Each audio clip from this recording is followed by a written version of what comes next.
ท่านผู้ชมที่เคารพเนาะมาพบกันอีกเช่นเคยโดยเฉพาะท่านหญิงท่านชายที่หักแลมักในการรักษาสุขภาพโดยเฉพาะก็คือสุขภาพกายสุขภาพผิวเนาะมื้อนี้ข้าพเจ้าก็มีอีกหนึ่งผลิตภัณฑ์ที่อยากจะมาแนะนำที่ดื่มเป็นประจำก็คือ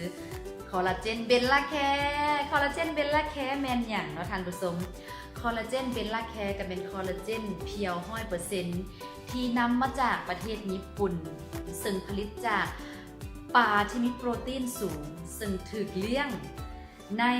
ทะเลสาบน้ำจืดที่มีน้ำคุณภาพดีเนาะบ่ได้เว้าเองเนาะเป็นมีนักเชี่ยวชาญไปวิเคราะห์วิจัยแล้วว่าทะเลสาบน้ำจืดแห่งนี้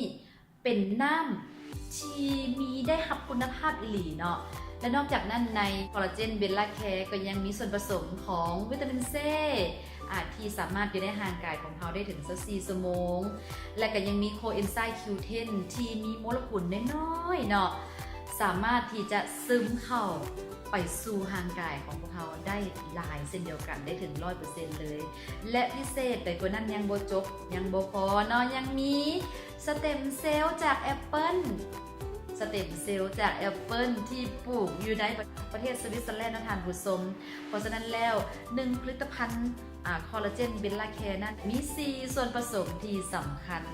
ที่ให้พวกเขาได้ดื่มในการรักษาผิวให้ผิวเป้งปังสดใสขาวพองเนาะเส้นผมเป็นประกายเงางามเนาะผมก็จะลดพรในการหล่นของเส้นผมและนอกจากนั้น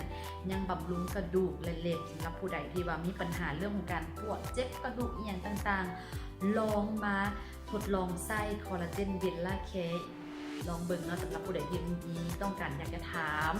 สอบถามข้อมูลเพิ่มเติมอีกสามารถที่จะถามมาได้เนาะสำหรับมื้อนี้ข้าพเจ้าต้องขอลาท่านผู้ชมไปก่อนเดี๋ยวโอกาสหน้าจะนำเอาข้อมูลดีๆมาต้อนรับฝากอีกสบายดี